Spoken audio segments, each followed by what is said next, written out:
Welcome to the Unofficial Controller Podcast, your weekly gaming podcast, episode number 280. What a milestone. Me, George, and this week joined by, you guessed it, you wanted him, you smelt him, you want to touch him, taste him, feel him. Well, this is as close as you're going to get. He's a celebrity. It's Max. He's here this week to talk about Timeless 2025. He's the event guru to my, can't even sort my own downstairs out. How are you, sir? I am very well, thank you. The fact you call me a superstar basically means that my ego's just inflated by 50%. So I'm doing rather well, thank you. Mate, I'm here to blow it up like a cheap hooker from the South American streets you've just returned back from, you celebrity.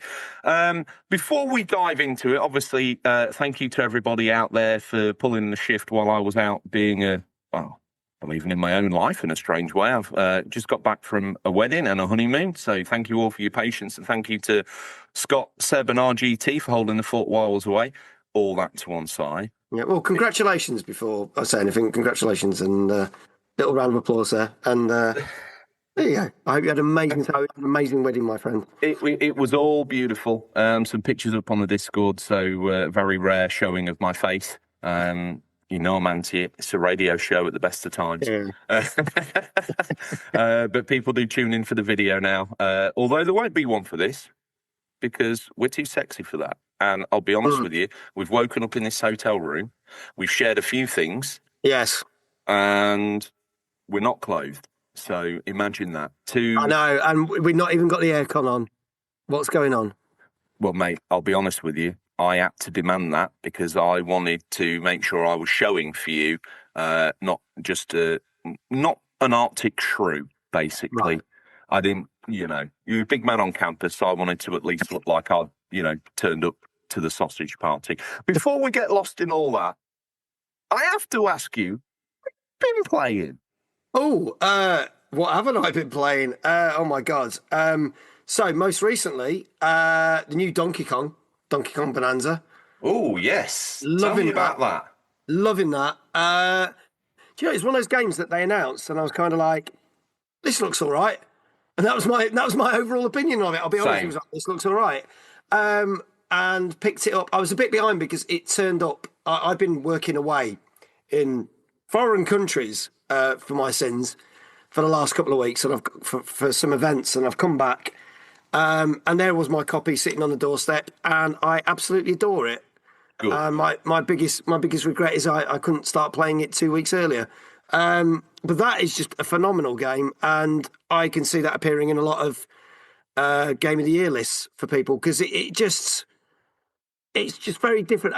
I think anyone who enjoyed Mario Odyssey will love this, but a lot of people didn't realise that this is a prequel to Mario Odyssey, and anyone who was just expecting your bog standard Donkey Kong game will be very pleasantly surprised.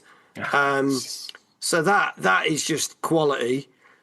The new on the same day, actually, the new RoboCop expansion / DLC, however you want to put it, Unfinished Business came out, and I've been playing that as well because I was a big fan of the 2023 Rogue City. It was in my top 15 games of the year, and this is just more of the same with a few extra bonus bits. It's good. I wouldn't say it's as good as the main game, and considering it's been out a couple of weeks, there's a bit of lag. I think they need to do an update on it. I've been playing on Xbox, and it's a bit laggy in places, but it's still great fun. It's more of the same. You can shoot arms, limbs, bollocks off, whatever you want to do. Cause as much damage and mayhem. And you could just be an unstoppable tank. And they've put other things in it. There is a segment where you play as Alex Murphy, which is totally cool. My only thing is, Peter Weller's fantastic, and it's great that they brought Peter Weller back for RoboCop. But he's weird because when he's playing Murphy, he's talking like RoboCop. And he's not speaking naturally, and that just felt a bit, it took me out of it a bit. But apart from that, that's been fun. Other things, Everyone's been banging on about it. Expedition 33. That is just pure genius. And congratulations to Samfall and Kepler for making potentially one of the best games of the year. And I hate RPGs with a passion. I've never got on with RPGs. There's very few RPGs I like. But this was something amazing. I thoroughly enjoyed it. So loads of that. Still playing. They brought out a load more Astrobot levels. Loved Astrobot. Game of the year for me last year. So the more content they keep knocking out the park for free, the better. So it's been a mishmash of stuff, really. And then obviously whatever gets thrown at me to talk about on, the old Twitchy channel and stuff. Nice. So, yeah. Okay. Well, just to give people an update, I managed to, while I've been on honeymoon, I've managed to finish Witcher 3 on the Switch. Okay. I picked the worst place to play it and doubled down on it. But the Switch 2's made it slightly more enjoyable. So I've actually been having quite a bit of fun with actually being able to play that without blinking every other second to offset the frame rate. I've been playing a bit of Red Dead, which I quite enjoy. Yeah. And I won't, full deep dive, but I've also been made aware of and downloaded a game called Fading Afternoon. It's a 2D Yakuza game. And the level of detail in that, so it's like a SNES pixel game. Yeah. And it's a touch between a beat 'em up, a point-and-click adventure, it makes me feel, when you're selecting different actions. But the level of detail in this, you start the game, and I took a subway, and my guy was stood there, and I thought, this is just a transitionary menu. And I caught the stick, and the guy I caught the left-hand stick, and the guy just kind of rested on the pole. And I was like, hang on a minute. There's no way this level of detail's in here. Did I do that? So I flicked it straight again, and he stood up. I pushed the stick up, and he folded his arms. Oh! Hang on a minute. Anyway, you're staying in a hotel. It's very much a rip-off of Yakuza, but done in a 2D style. And I went out onto the balcony, and the guy was there. I was like, that's cool. Push forward on the stick. He put his arms up on the balcony and leant forward. And then I was like, hang on a minute. Can't I have a cigarette? Press action, cigarette. Starts having a cigarette. It's like, how many variations of this are there? And I tell you what, I would put that game on just to listen to this awesome sort of Japanese 80s jazz soundtrack. It is... I don't know quite yet. I need to dig into it a bit more. I don't know quite whether it's the Emperor's Clothes or whether it's the real deal. I'm starting to feel it's the real deal. So I'm getting a little bit giddy about that. As a work of art, it deserves its place in any art gallery. But it's not a new game. I think I've come to it late, but I think it's a Russian developer who's been working on similar games for some time, and this is almost like the apex of everything. Right, yeah. I've also downloaded a game called Hold Fast because it's a Napoleonic War simulator, and I'll be honest with you, if you've seen the videos on YouTube of some guy shouting, "Get with me, boys, everybody, in line now." It's your ultimate sharp simulator. Everybody knows I don't do online, but I'm willing to pretend these people are AI as far as I'm concerned, if it means I get to play Hold Fast. So I've got that on download. I've got a stack of games to the roof. And this is one of the problems with the industry. It's not shy of pumping out the content. I've been saving Death Stranded for the big screen experience. Didn't want to portal it, so that's been saved. Absolutely love that. The first game's probably my game of the generation for the PS4. I think you'll love the second one even more. I've not played it, but because I never played the first one, but everyone's been saying to me how amazing the second one is. So I'm hyped. Yeah, I even want to try. I actually want to try it, even though I had no interest in the first one. Stay with us. We'll be right back. If you like video games, then you can't miss Call Me By Your Game. It's a podcast hosted by me, Sweetie Pie Connor McCabe, where I invite a guest to share about a special video game from a memorable moment in their life. That's right, it's baked in nostalgia. Was Persona 5 a warm blanket during the pandemic? Did Mario Kart 64 feel like a vacation? Or does Spyro remind you of that winter break with Dad? These are the types of stories told on the podcast. So call me Tetris, Half-Life, or StarCraft 2, it's up to you. Find the show wherever you get your podcasts and get ready to call me by your game.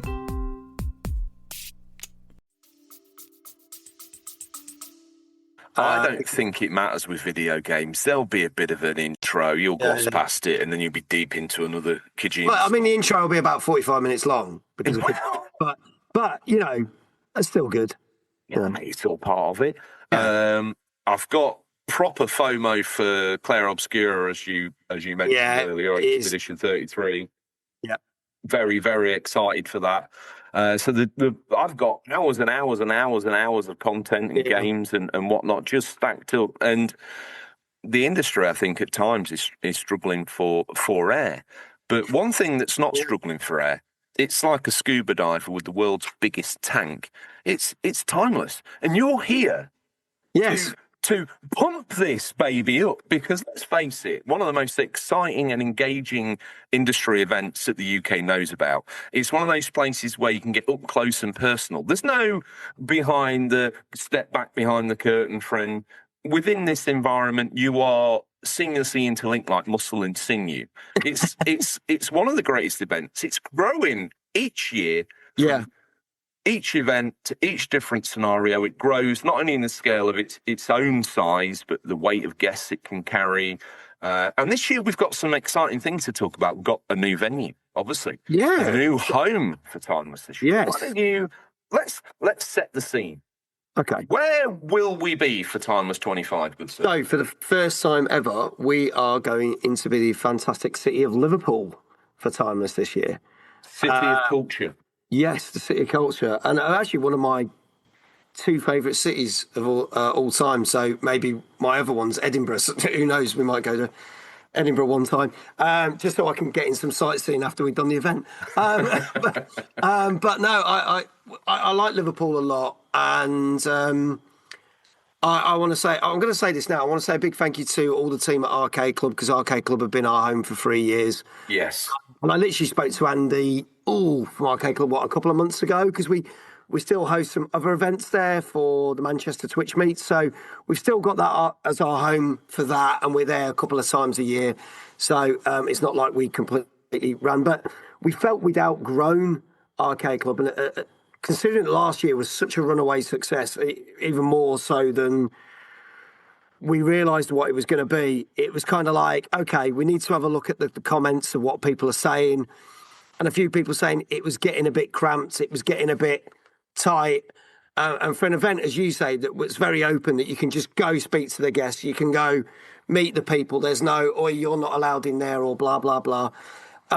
We were like, yeah, it's getting a bit tough. So unfortunately, we had to say goodbye to Arcade Club for now. And we had Kane's Brewery brought to our attention. And if anyone doesn't know where that is, it is literally across the road from the amazing Format venue. So if you've ever been to Format, it's across the road from it, which is insane. Oh, wow. Yeah, so Kane's Brewery has got multiple venues. And there is an arcade there. There's a free floor arcade with free-to-play games.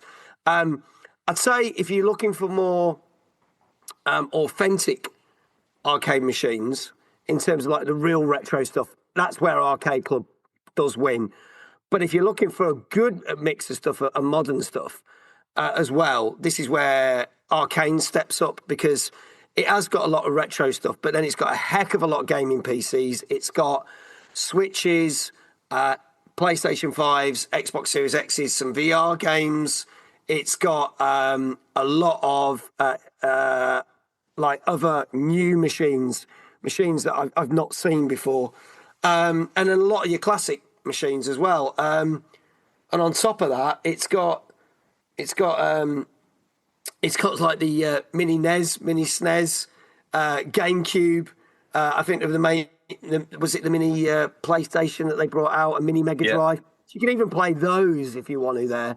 And the arcade itself is pretty well spaced out, and you know they've got little seating areas everywhere, and then they've got a number of bars, and then there's like one bar that's over 18s, but we're opening that up to everyone, so that's got even more seating.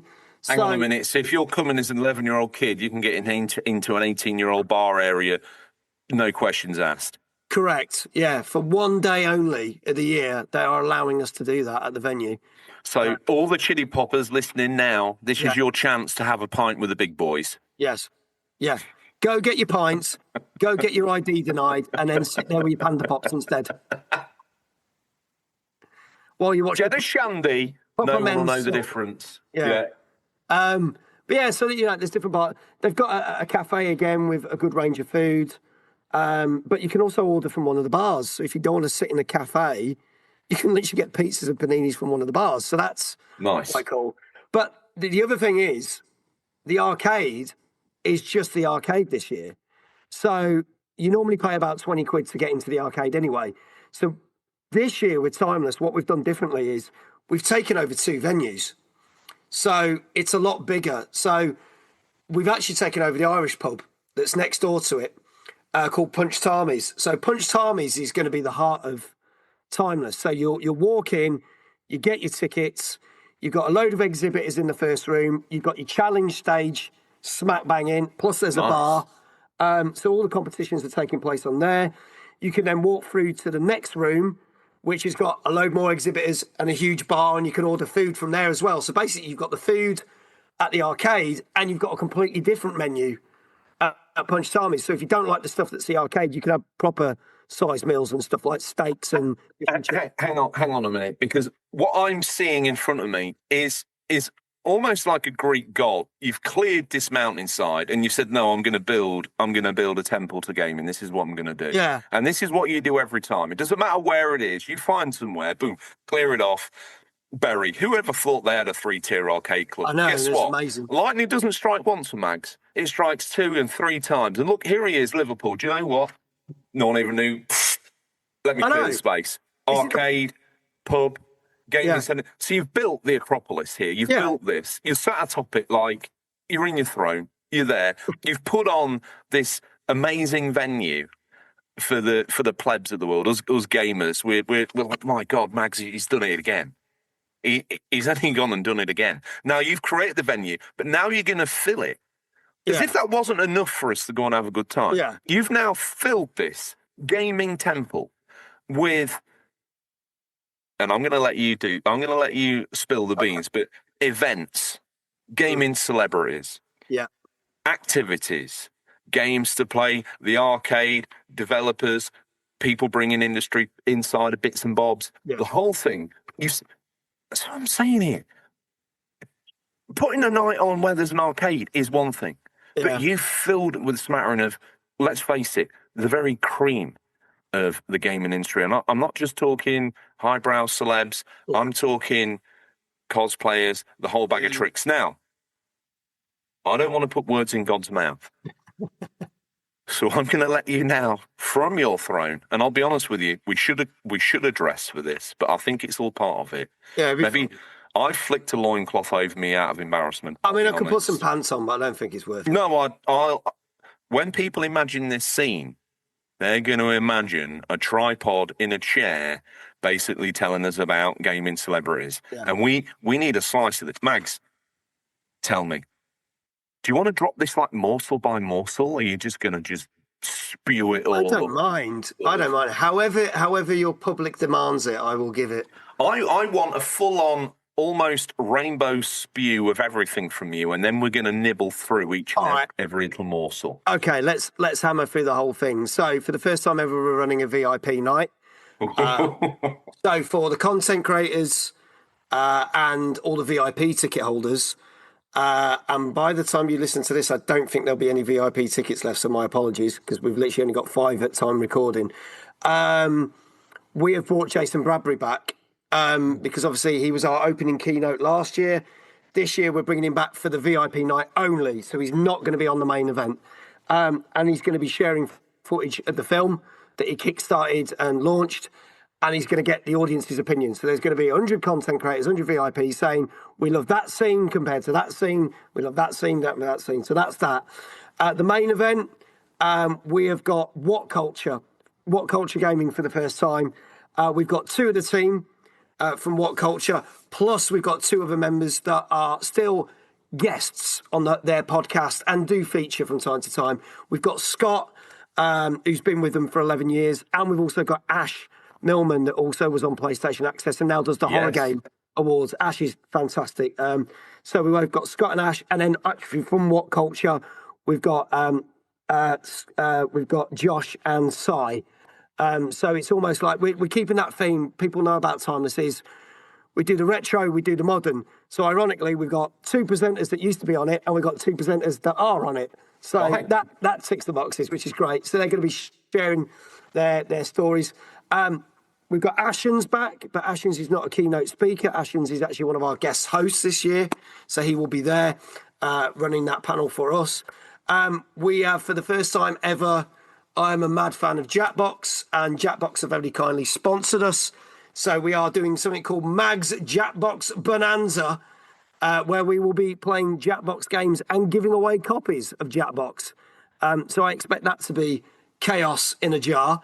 So that'll be all right. And it's a family-friendly event, so I've had to pick the games very carefully. So no penis. But we are advocating underage drinking as well, though. Oh, well, yeah, because obviously they're all going to get denied.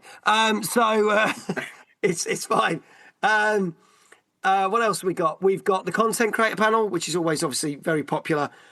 This year, we've got your mate and my mate.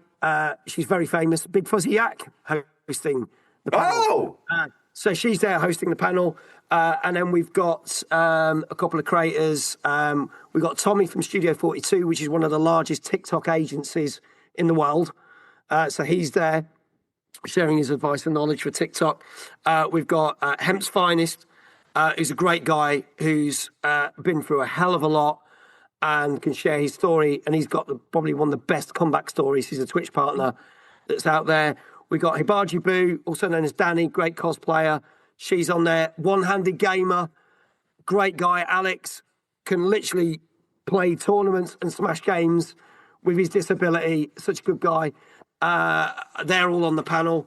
Slopes is back with his ever-popular quiz. Slopes' game room is back. That was probably the one thing that was the most rammed for last year, apart from Jason, was Slopes' quiz. So that's back with a vengeance. We've got our Making of Tomb Raider panel. We have got the wonderful Heather and Gav basically talking about how they started the Tomb Raider games, how they made them. Also got Daryl Baxter, the author of the Making of Tomb Raider book, who is also going to be, and this isn't a spoiler, is going to be announcing that the second book is underway and launching a second book. So you'll be able to get copies signed by Heather and Gav and Daryl. There will be a little signing table for them, just purely them. Also, they've got an event in October, so they'll be promoting that. We've got the wonderful Paul Monaghan, who's the editor of Pixel Addict, hosting that panel. We are back with our cosplay. This is possibly going to be the biggest cosplay competition we've ever held. Jinx and our co-hosts are back. And what's nice is we've got a couple of judges that we've been with Jinx. So we've got Raferia back and a few of the others familiar faces. But we've actually got the person that won the cosplay competition last year coming back as a judge, which I thought was a really nice touch. That is nice. So Aries, who won it last year, who by memory was so dumbstruck that they won it, couldn't believe it. So now they are a judge. So anyone was like, "Oh, we're never going to beat Aries." Well, you potentially can, because Aries won't be taking part. Nice. So they're going to be there. And then for the first time ever, we are doing some evening entertainment on the main stage, where we've got the lads of Did You Know Gaming. So Daz and Greg are there, and then we're bringing the WhatCulture team back, Slopes back, Ashen's back, where we are doing an interactive competition where the audience can take part, but some of our special guests from earlier in the day are also competing against each other on stage.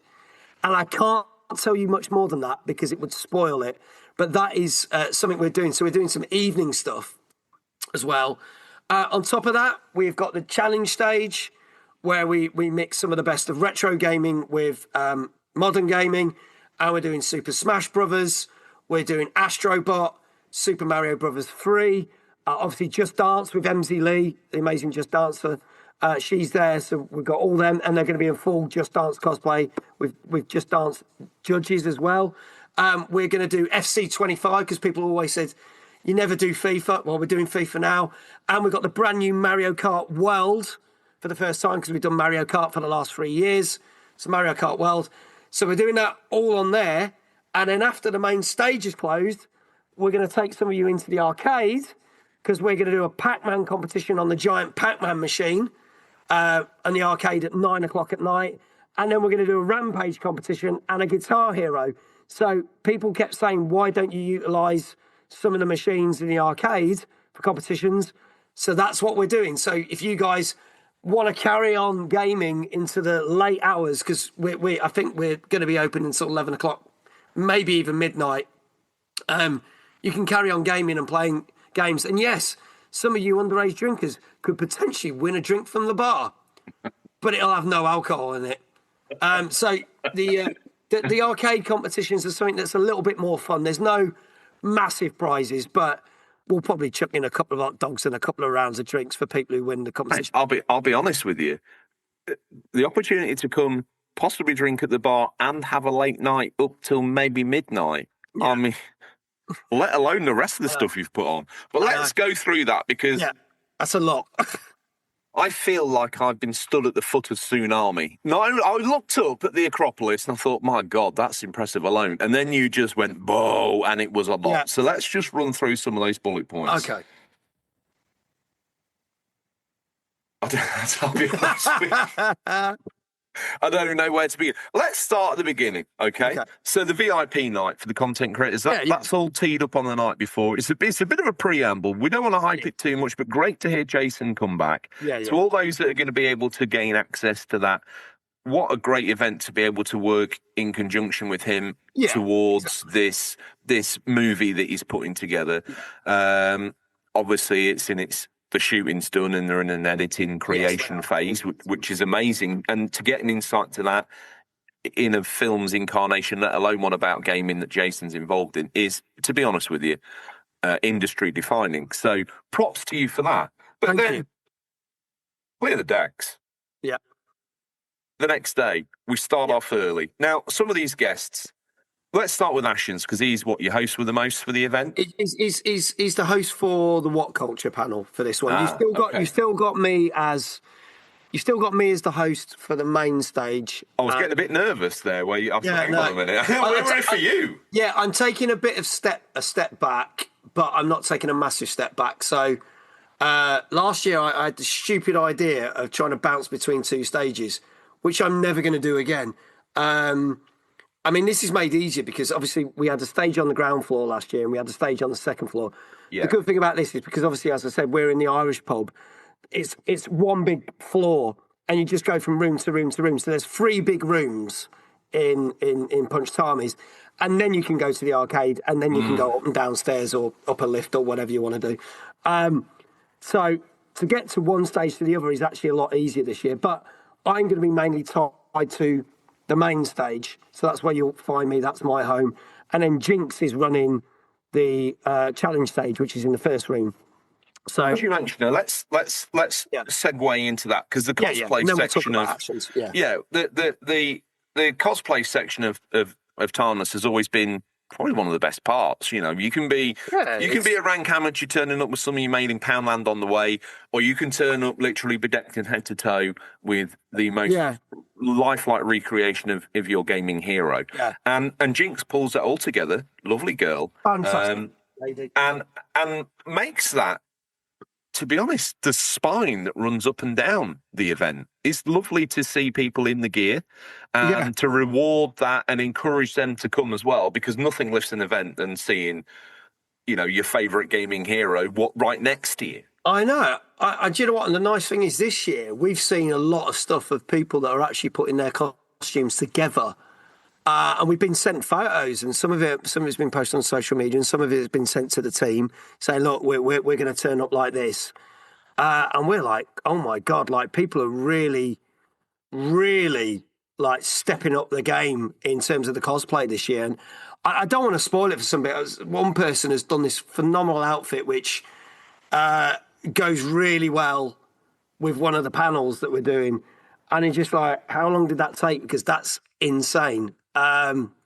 So yeah, I think this will be the biggest cosplay parade, and Jinx is amazing with what she does, and she puts her heart and soul, and obviously all the others, the cosplay judges as well, but they just keep it moving and go around and talk to the cosplayers, say, do you want to join in the parade and stuff, and then if they take part, we had 3 people win lots of prizes, and then they did an audience vote last year. I don't know what Jinx's plans are yet, whether we're doing that or not. I'll find out closer to the time. But we had 5 winners, and Aries ended up becoming an official judge, which I know they were very, very happy about. So I mean, incredible, and maybe a glimpse into the future of the next one as well. So it's open. And as I said before, no glass separating here, no kind of ranks of peerage. There's none of that. It's muscle and sinew, as I said, literally intertwined. And that's what makes this event special. Now, we flipped away from I put you up as a Greek god, but everyone's got a boss. And as far as I'm concerned, let's look up another couple of pantheons, and there's Ashen's, right? There he is. He's back. Now, that guy is a legend, not only within the gaming industry, also film, television. He's been everywhere. Comedy. He's everything. And he's a phenomenal YouTuber. But I tell you one thing he is. Friend of the show, very humble man. He's a very humble man. Yeah. And to have him there, again, chairing the WhatCulture panel, very interesting. Tell me about that dynamic. So Stuart wanted to be involved again. I mean, he was amazing for us last year, and his support and everything was just overwhelming. And he was just kind of like, I want to do it again. Now, we kind of have a policy that we try not to bring the same guest back year on year. Now, obviously, I know we're doing Slopes' quiz, but that's always popping. It's a different kind of format. And if we have brought guests back, we've used them in a different way. Yeah. So we kind of wanted to use the same strategy. I said to Stuart, look, we don't want you to do another talk, no offence, but we would like you to be involved. And he said, well, whatever you need me for. So we were like, well, why don't you host the WhatCulture panel? Because, from one YouTuber to another, they can share their experiences and talk about, the pros and cons of YouTube, and especially something like WhatCulture, which is a behemoth of a channel. And as different outreaches as well, because obviously Ash, who used to be with them, obviously helped define the WhatCulture horror channel. Yes. And stuff like that. So they've branched out into WhatCulture Gaming, blah, blah, blah. So I think it'd be interesting to see their opinions on that. And then obviously we got a bit of fun with bringing him back for the evening, but he's just generally there to support us. And his honest words were, even if you don't need me to do anything, I will still come support the event. And that just shows you what a gentleman he is. What? So, yeah. He makes me weep. He doesn't even need to get out of bed in the mornings, and yet he's there. And the thing about it is, he'll be bringing in stuff. He'll be setting up banners for you. He'll be cleaning the bar down. He's the most realist man ever. He'll be there front and centre, giving his all. The guy's a lovely guy, and I think wrapping that up, it's a great endearment to yourself, the fact that he wanted to come back, the fact he wants to be involved. Like I say, he could be opening a quick save in Dagenham, but instead he's here, right? Yeah. And he's hosting this panel, which is great. Now, before we scratch the scab off, that's a terrible way of putting it, the WhatCulture, phenomenal channel, huge to have them there. We talk about, you mentioned Slopes coming back, and you say, oh, well, we try not to have the same people, but let me tell you now, Slopes, a little bit like the King's Speech, it's got to be there now. It's a firm favourite, the quiz. And I'll tell you what, there's something about it that, as you say, that room fills, it commands the stage, it feels like you're part of a slick game show. Yeah. And he brings that kind of down-to-earth, debonair kind of feel to it that makes it, I would say that's probably one of the most almost family vibe moments of the show, where he brings you all together. It's warm, it's inclusive. Bringing him back, I think, is a masterstroke, mate, if I'm honest. He's another absolute gent, and me and Slopes get on very well. And it's funny how our relationship has grown in that respect. I've got a lot of time for him. He obviously has a lot of time for us, which I really greatly appreciate. And going from, say, maybe 3 years ago where we didn't even know each other to this point where now we'll have a quick natter on WhatsApp about random things, which is great.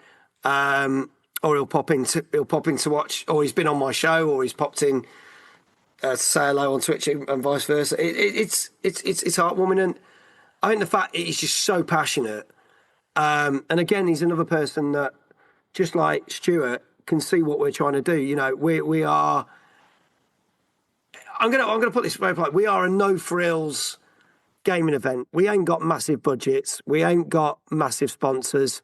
We literally, there's 3 of us putting this thing on together, and any way he can support us, he will. And we support him in the same way, because we're just like, look, if you're coming to do this for us, bring the family, because it's a family-friendly event. And as you said, his quiz he had people of all ages doing his quiz last year, and that's why it was so popular. And it is, we're very much a family-orientated event. So we said to him, bring all the family again, and come and have some fun with us. So yeah, it'll be bringing that back, and no doubt, mate, I've just, it's peaked. Darling, hold my hand. Nothing beats a timeless gaming convention. Use UCP25 for 15% off. That's money for a family of 4. Darling, hold my hand. Absolutely phenomenal. The family vibe. Slopes, to be honest, friend of the show. He's been on. He's a lovely guy. Every time we bump into him at one of these events, he's warm, he's friendly. Same for Ashens. He doesn't need. Neither of them need to look at me even in a polite way. They should probably just slap the living snot out of me. Yeah. They embrace me. They embrace everybody in the room, and they make everyone feel inclusive. And that, to be honest, mate, is something that is my biggest takeaway. It's a great event, but it's a great place to make friends. And I'll say this every time. As gamers, we tend to be a bit, hide in our bedrooms kind of characters. We don't necessarily do well in a face-to-face environment. But the one thing that kind of makes it all okay is timeless. It can take me, a awkward man at best of times, and it can throw me into a situation with other awkward people, gamers, nerds. We all flock to the same drum. We're not a cool nerd like you, but we aspire to be.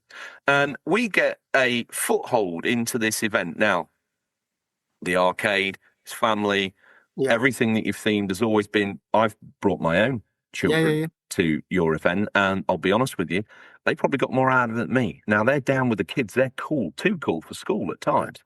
And they were blown away by it. Now, not only that, but to draw all that back in again. Mate, it's incredible. I honestly, it's probably the one thing that we're most praised on, and it's something we're probably the most proudest of as well, is that we try to be inclusive as possible. And this is kind of another reason why we kind of move venues, because we look back at some of the feedback and we wanted a venue that had better disability access, which this has. And we've for the first time we've offered disability concessions, because there is one floor of the arcade that we can't get wheelchairs and stuff to. Okay. So we've offered a discount because they're missing out on one floor. Now, granted, a lot of the same stuff is on the second floor at the third floor, so don't miss out as much. But for that inconvenience, we've done that, and we've offered the carers tickets as well that go alongside that. So if you've got a carer, the carer can come free. But it meant it's better disability access. There's more space. For all the neurodivergent people who are like, wow, it's a bit crazy in here. There's more spaces to sit. There's more quiet areas.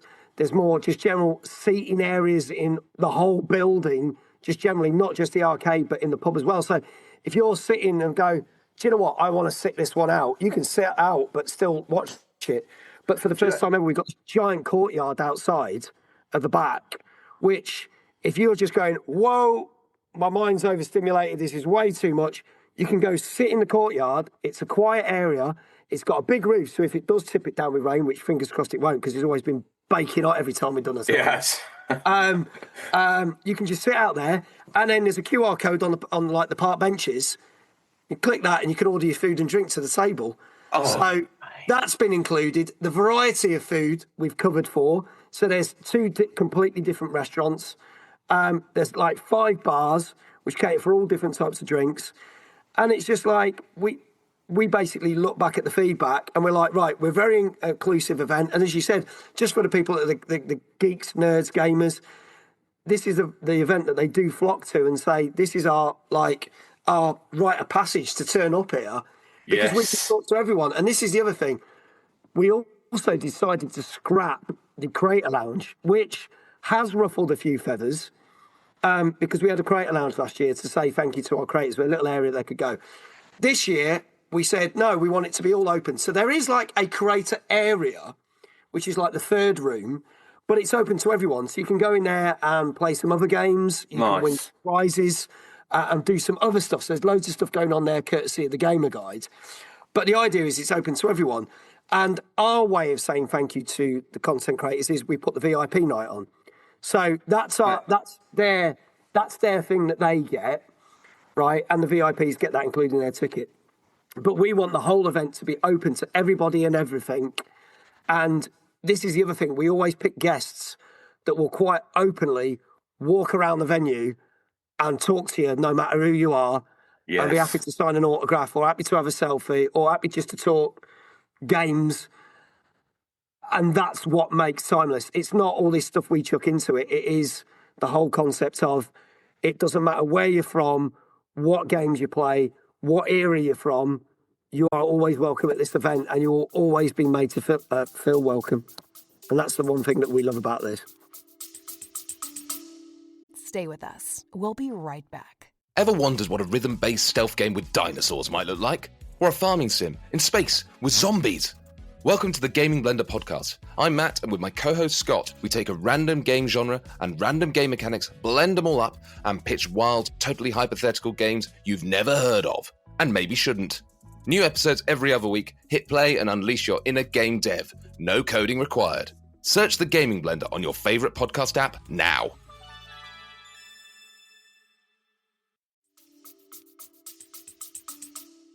Well, something you touched on there.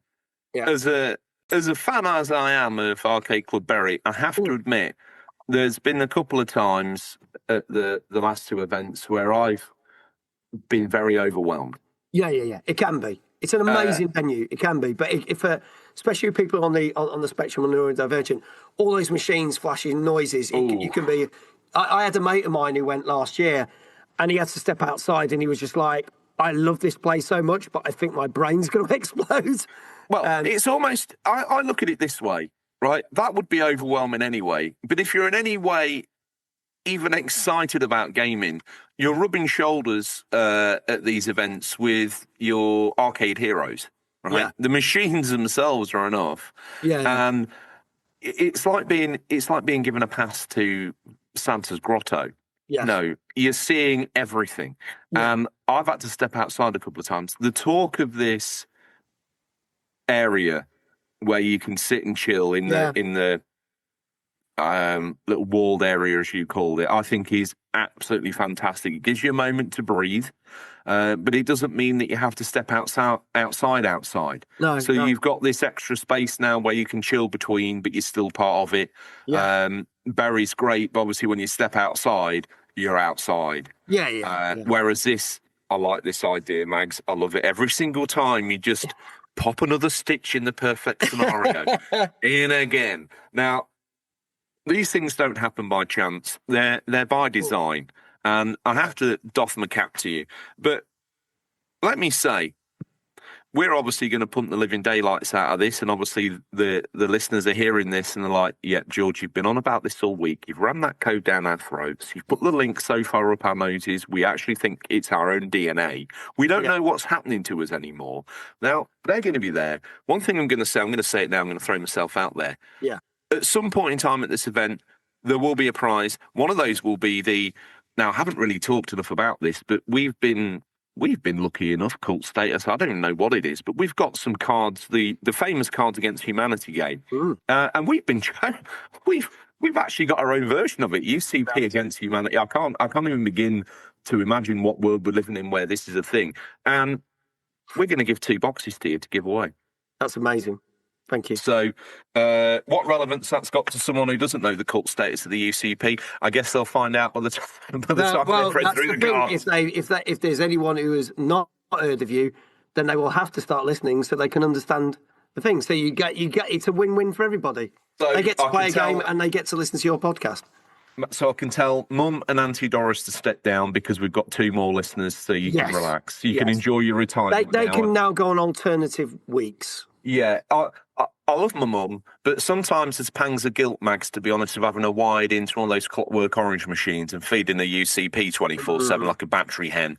I think it's having a bit of a negative effect on her, I'll be honest. Although I sell the UCP as a cure to all ills, although now Timeless has come along, I'll be honest, I look a little bit like a snake oil salesman. But, you know, when real medicine turns up, you've got to sup down. So, one thing I want to touch on, you've always been a rabid fan and supporter in your own world of the Jackbox games. Now, I have, yeah. Talk to me about the insane chaos that is you doing a Jackbox party game at Timeless 25. Yeah, so this was a bit of a random one. So I've been loving Jackbox since I stumbled on it, like most people, kind of during the pandemic, and that was even before I even started content creating and streaming. Fell in love with the games, and then it was something it's a regular feature on my streams. We play them, and then literally this year, I don't know if through either sheer hard work or recognition or just by plain stupid luck, which I think it is the latter.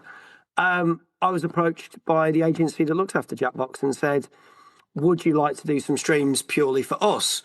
And we did them going back start of July, just before I disappeared on my travels. And it went down really well. And they came back to us and said, well, obviously we've got some stuff coming out in later year, but if you've got anything else going on, do let us know. Now, we've run some mini versions of this for the Manchester Twitch meets. And it always goes down well. We just drop 15 minutes in here and there. And I said, well, actually, we do an event. And is there any way, I realised Jackbox are in a completely different country, but is there any way they could support it? And they went, yeah, if you want to do this, we'll chuck you a load of Jackbox games as prizes and send you some stuff. And we'll support it. So they have very kindly, the wonderful people at Jackbox are supporting this. So we are going to play, again, some family-friendly Jackbox games. So unfortunately, you will not be able to draw penises. I'm just telling you now. But it's basically, well, me, because I've picked the games that you can't draw penises. So, you know, a family-friendly event. But we pick games that you answer the questions, but you can't write. Because look, when we do it on stream, people will write derogatory things or things that are a bit saucy. That's fine.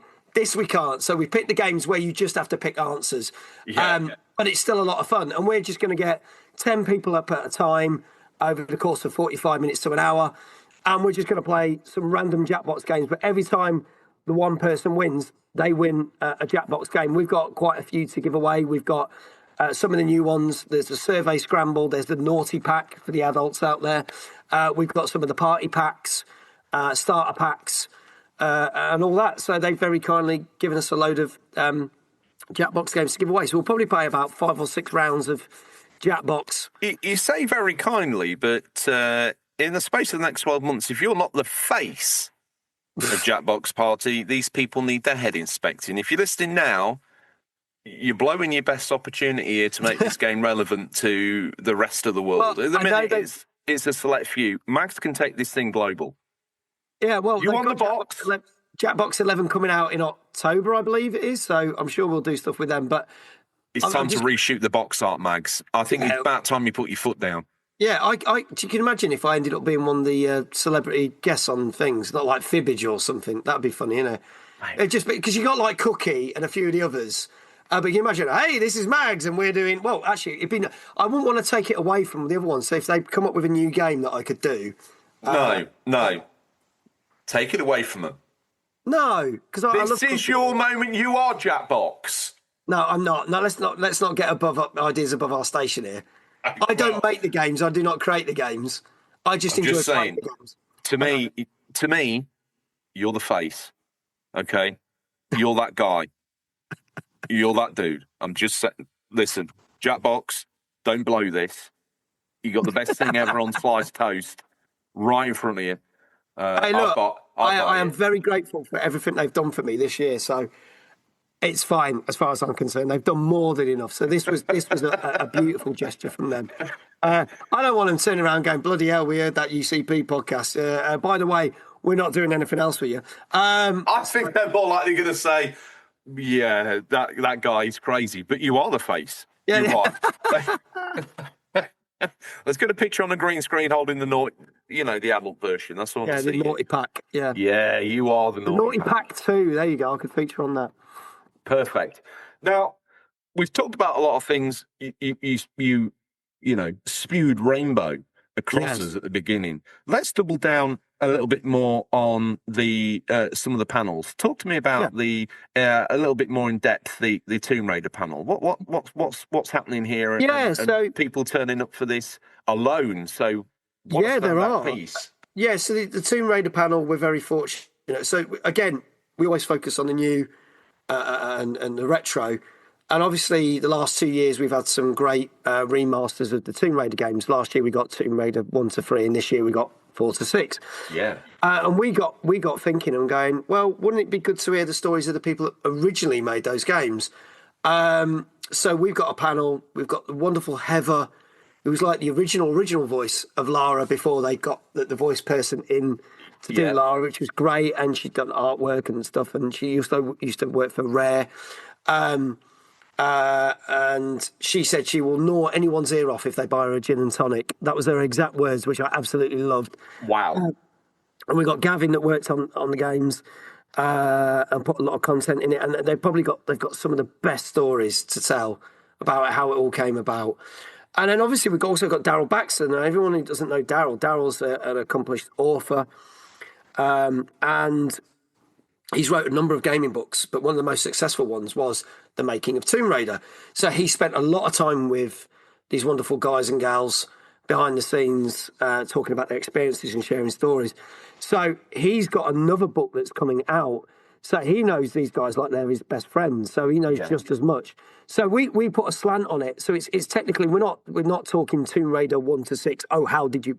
It's like The Making of Tomb Raider. That's what we've gone for. Nice. So we can share the stories and highlights and all the technical details. And we've got Paul Monahan from Pixel Addict who hosted the Legends panel last year. Obviously, he knows his retro stuff, so he's interviewed Daryl before, but has never met Daryl. So he's over the moon that he gets to do. Oh, wow. So he's going to sit down with the three of them and interview them and ask questions. But then all you Tomb Raider fans can ask your questions to the panel as well. But not just that, there is going to be a stand close to the stage where a wonderful gentleman called Luke Earl, who's helped put this panel together, because it's not I'm not taking the credit for putting this panel together, but Luke Earl, he runs a Tomb Raider convention every year, and they've got theirs running in October. So Luke will be there, so you can find out more information, because they can pull in more names than we ever could for the Tomb Raider thing. So you can go speak to Luke, find out more about the event in October, but then you can see this wonderful panel. But then Heather, Gavin, Daryl will be there. You can sit down, you can chat to them at this stand. You can get stuff signed by them. You can even buy copies of Daryl's book, get that signed by all of them if you want. And then you can pester him to find out when the second book's going to come out. I mean, this is incredible. Access to the very Adam and Eve of the Tomb Raider franchise, and their own personal bibliographer along for the ride as well, who's collated the history, who, as you say, has interwoven himself into the very fabric of the Tomb Raider franchise. What better person to chair that interaction? And I suppose as we led into it, you kind of touched on it. I'm sat here now listening to episode 280 of the UCP. I'm, this is incredible. How do I get involved? Okay, well, UCP 25 gives you 15% off. It doesn't really get any better than that. We've already talked about the Jet 2 like discount of that. Incredible. And just for you, listener. But they're going to get to turn up. Now, how do they pose their question for this panel? What's the platform? It's going to be pretty simple. We'll literally stick your hands up in the air and we'll try and get around to you, as many of you as possible in the time that we've got. Yeah, but how open is that? So it's not precluded. It's not answers on a card, get read out possibly, maybe. It's put your hand in the air and have the patience, or maybe the longest arm or the most outrageous sleeve. Yes. So this panel's probably the panel that's got the longest amount of time because it's slightly over an hour. So obviously Paul's going to interview them and ask questions, and they're going to share stories for, say, a good chunk of the 40, 45 minutes. And then for the next 15, 20 minutes, you can literally just ask away. And if you unfortunately don't get selected from the questions, then you can still go up to them after the panel and ask your questions personally to them. Isn't that the joy? Yeah, and this is the other thing as well. I forgot to say this. On the VIP night, all our guests that are on the main stage are going to be at the VIP night. So if you're kind of like want to get some questions in early, a lot of them are going to be there and they're happy to answer questions. So the WhatCulture team, Ashen's, obviously, Jason's going to be there, but all the Tomb Raider panel, all them lot will be there. So if you're like, well, I want to get my questions in early, then you can. They're not going to mind because they're there to, have a chat to everyone. So that's something else. Now, one thing I've noticed is there's a hell of a lot of cross-pollination of UCP friends here and a hell of a lot of cross-pollination of Tarmys friends. Yes. Now, one of those people that you mentioned on the way is Big Fuzzy Yak. Now, what's her involvement in this? So, Sarah, I absolutely adore. I first met her 2 years ago, WASD, and it was all over to do with the fact there was no milk for coffee or tea at this event, which was hilarious. And we just got talking. And I think that the thing that strikes me about Sarah is just a wonderful American accent.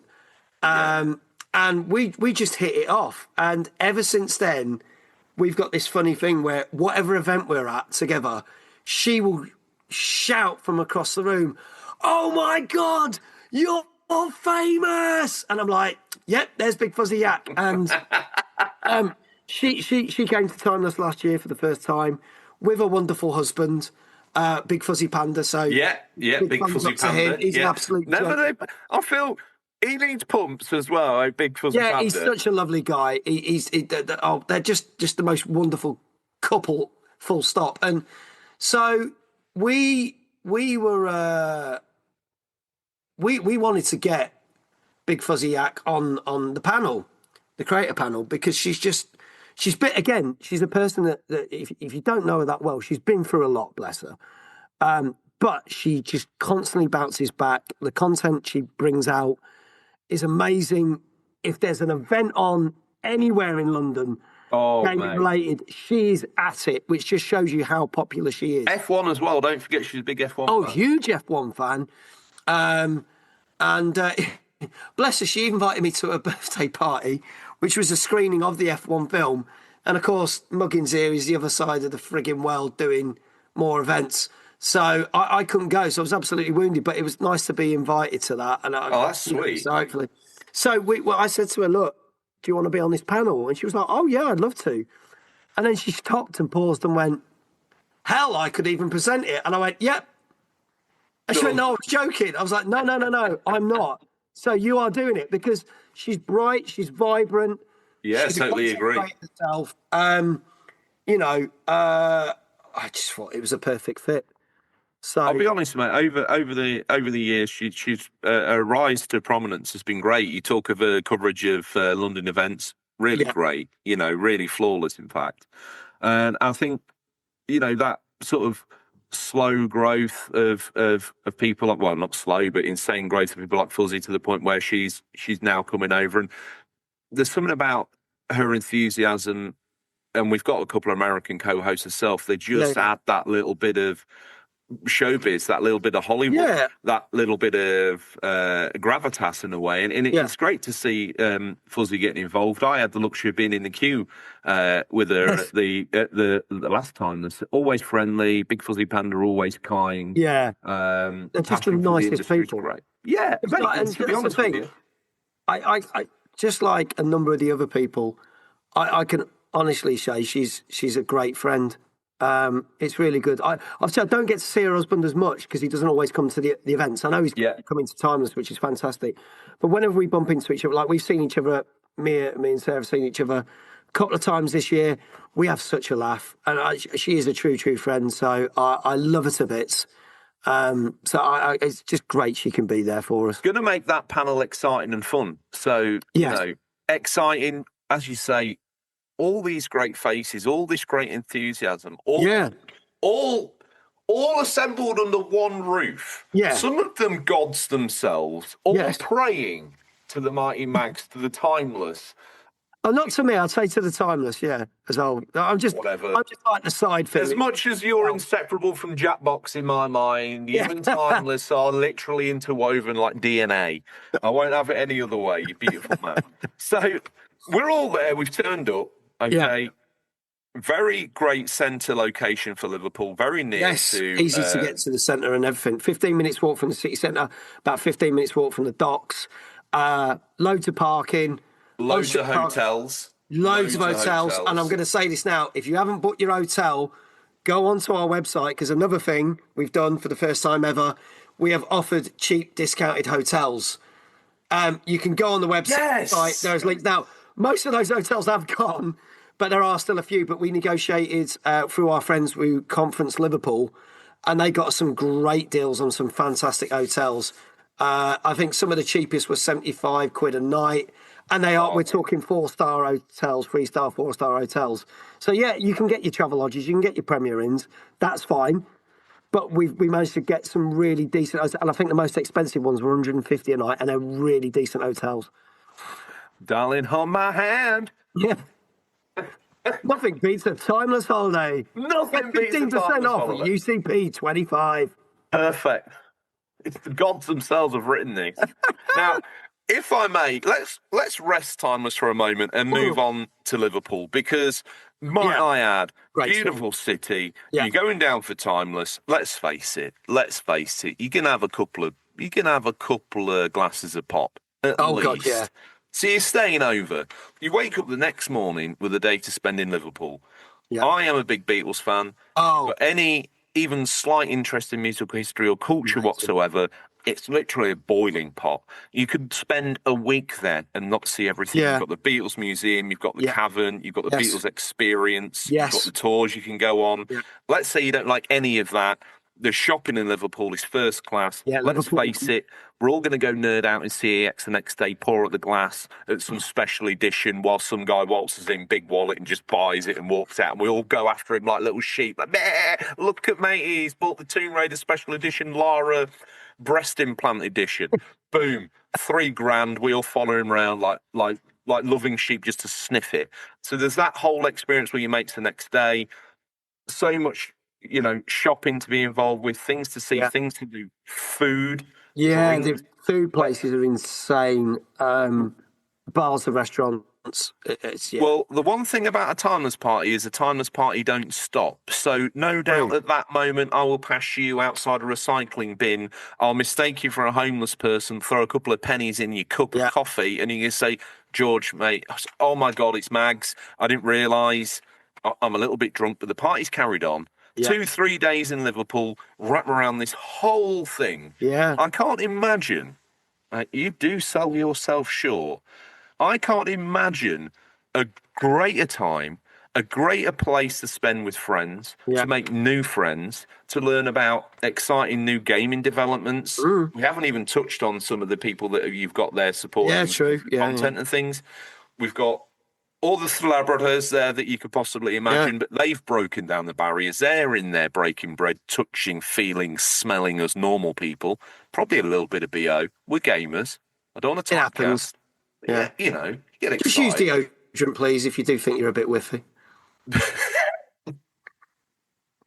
I will bring roll-on and spray like the lucky man in the toilets. I'm going to make it happen for you. I'm going to be I'll bring a little sort of tea trolley, but it's going to have like a range of smellies on it, just to make sure that us nerds are smelling good. Selection of mints, get a bit dry mouth. You just met, the creator Lara.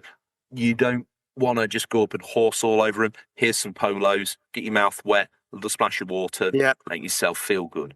I might I was going to say I might turn up dressed as a nurse, but I feel like RGT's going to turn up dressed as a nurse. Right. Okay. Yeah. I might just have a stethoscope. I might be in house, something like that. Roadhouse. Left boot, got it.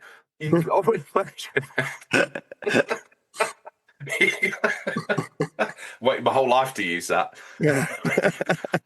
What a great time, mate. I don't, so many things to talk about. Is there anything on the table that you think, hang on a minute, let's, George, wait. You got excited, you got giddy. I know you can't wait, but let me just pour a spotlight on this. Is there anything that you want to just pour spotlight to and say, hang on a minute, you've forgotten this. This is probably the greatest thing. Yeah, do you know what? I haven't even mentioned the fact that we've got a load of exhibitors and indie games there. That's the other thing. So we've probably got more exhibitors than we've ever had before. We've got people selling everything from video games to gaming books, gaming magazines, tabletop games, clothing, D&D dice.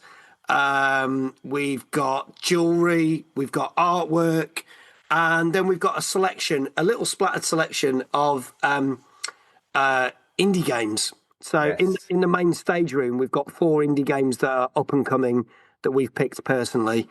So we've got Rock and Scroll, we've got Haven, we've got Nanook, which is a wonderful game from the people from Out the Bit who made the amazing Full Void. And then we've got Sleepy Time Village. So they're games that we've personally demoed and played and tried ourselves and will be coming out or just about to come out. So they'll be there. We've also got some tech equipment. The wonderful people from Techware are there. Again, they will be in what we call the creator room at the back with the team from Gamer Guide, and you'll be able to play on some of their PCs and win prizes. So the Gamer Guide are running, as I say, some competitions in there. But we've got the exhibitors spread across the 3 rooms, so it's almost like a cascade of stuff. And again, this is one of the things I said that works, that rather than it all being split across floors, yes, the arcade is split across floors, but you could spend the whole day just in Punch Tarmys, going from room to room to room and back, and it's all on one surface without even stepping foot in the arcade. The arcade's almost like an additional bonus this year. So, it costs you 20 quid to get in, 17 quid if you use that code, UCP25. Darling, hold my hand. And, woo! Nothing beats a UCP holiday. But the thing is, it's like it costs you 20 quid to get into the arcade. So you get all this amazing stuff. And then if you go into the arcade, you saved yourself 20 quid anyway, because that's their standard cost to get in to the arcade. So whereas the last 3 years, it's going to be an event that's held in an arcade.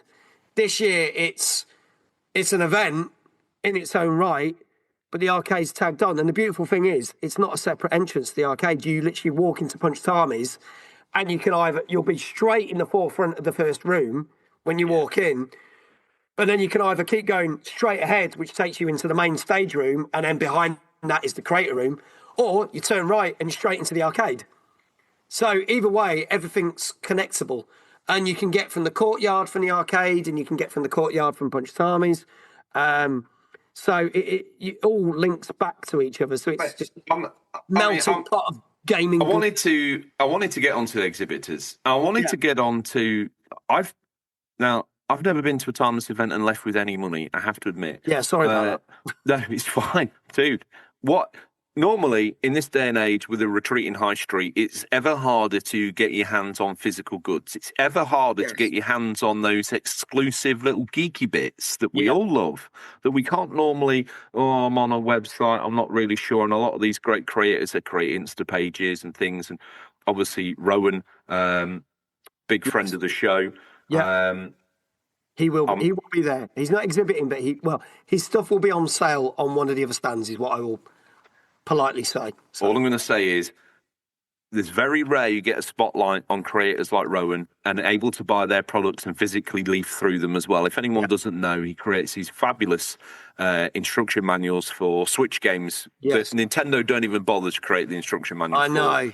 And then he creates this awesome bit of merch, this awesome, literal, as Nintendo would make it themselves, instruction book that you can buy. Now, it's only when you get hands-on with these things that you realise how good they are. Now, like I say, the ever-retreating high street, the unsurety of physically touching something on the internet makes this another, I would say, string to your bow. I'm down there, I'm leafing through the 1995 copy of Meme Machines before I buy it because I want to make sure it's got that article or that advert in that I wanted. That's not something that's normally available to us mere mortals, but you've laid it out and, you know, all these different layers all tying together to me to be the perfect environment for a nerd to turn up to and have an absolutely brilliant time. It's a festival of gaming, but it's not only that, it's a festival of friendship, and that's what makes it special. There's a lot of gaming events that I've been to along the years, and it's very formal, it's very us and them, it's very, oh, you can come in this section, but you can't here, or you can buy this, but you can't. And Tarmys brings it all together, but remembers the most important element of all these events, the people. Now, they are in there literally forming the most significant part of the cog that makes the day work. And I think that's what brings the specialness to the friendship. Now, year on year on year, these friendships have built not only for us, but for the people that have turned up and had a great environment and a great time. And this is another year again where another whole new host of people get brought in and woven into it. Now, that to me is the takeaway. But you're walking out the door with some prizes. You've got a bag load of merch under that you've bought. You've tried on. I've bought some clothes from there. I think Simran had a clothing range there last time. Last year, Geeks Inherit the Earth t-shirt. I'm walking out, cap on, jacket on, brand new trainers, covered in pin badges, smiling from ear to ear because I got to even be in the same room as the creators of Tomb Raider. I've actually got to sniff Ashen's wrist. I've been able to get within touching distance or as much as my restraining order will let me get to Ash Millman. I've been in awe of the WhatCulture boys. I've watched the face of Jackbox host a game and seen him give away a myriad of prizes. I'm in Liverpool. I've got a pair of John Lennon glasses on. I feel like I've won the lottery because I've come in and I've used UCP25 and got 15% off. I'll be honest with you, at this point, I'm thinking to myself, at least Dick Turpin wore a mask because this is highway bloody robbery as far as I'm concerned. I'm going back to my concession hotel that's already got a discount on it. I'm getting an overnight. I'm making the missus happy because we're going to go look at George Harrison's childhood home tomorrow and possibly get a picture in front of the yellow submarine. Everybody's going home happy, from a 2-year-old to a 92-year-old and even older. There's everything for everybody. There's drinks for the old enough. There's shandies for the boys that aren't old enough but want to look like the bigger boys. And there's Panda Pot with a hell of a head on it so it looks like you're drinking Guinness for the smallers. It doesn't really get any better than that. Weave into this as well, as always, possibly the finest range of food a gamer could want ever. Yeah, it's a really good range this year. Very good range. You're sitting down in a sun-dappled courtyard, you zap a QR code to your left, and all of a sudden, you've got a steaming hot pizza pie in your right hand and another topple of whatever it is you fancy in your glass. If I've described to you, and let's face it, I did, heaven on earth, as the Romans would call it, Elysium, get yourself a code. Not only that, this crazy-ass bastard has thrown another 15% at you because you listen to some backwater podcast. I have to wonder now, if a man needs a sainthood, a knightdom, or more, it's you. You already appear in the world of the UCP. I can't make you a prince, my friend. I also need a sanity check as well, but that's another story. You just keep giving. Yeah. It's only when you dress it down like this and break down the individual components do you realise how much value is wrapped up in this. It's insane, isn't it? It's ridiculous. I started to think we need to scale this back. No, even you said it. I was like, wow, no wonder it's so hard work putting this on year because of what we do. Listen, I don't think you realise, as these things grow and they grow in a laminate fashion, you don't quite realise how it's stacked up. Yeah. Every single time, it's a better and better offering. New venue, taken on board the critiques of Yeah. previous shows.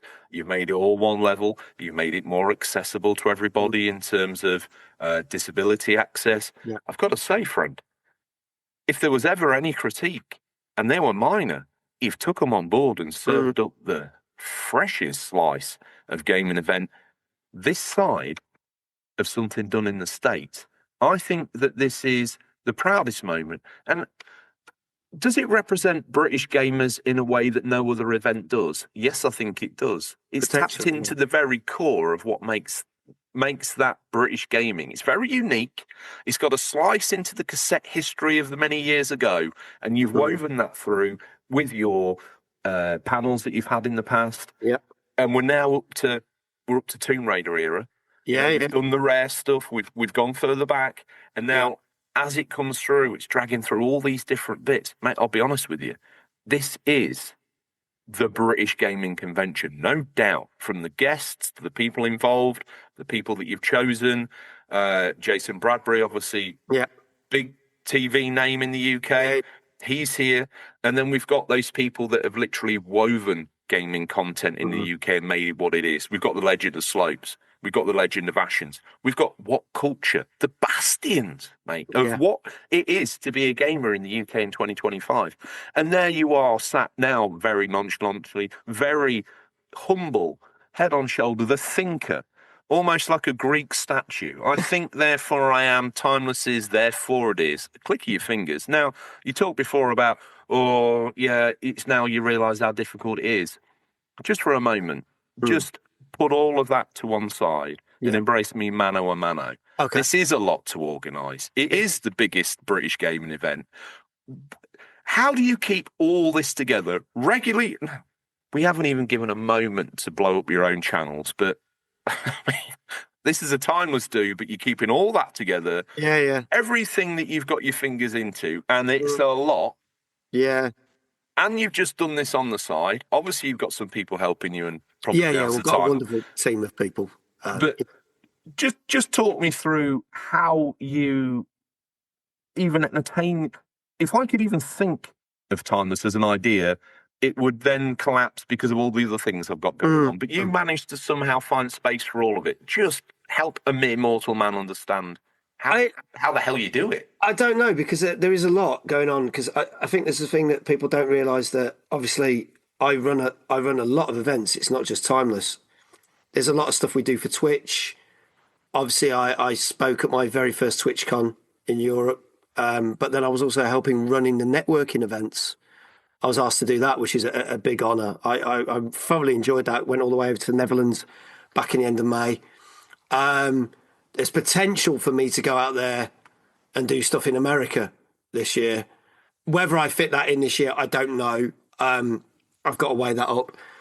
By the time you've heard this recording, I will have also done a load of stuff for Bethesda at Bloodstock Festival, which is a heavy metal festival in Derbyshire.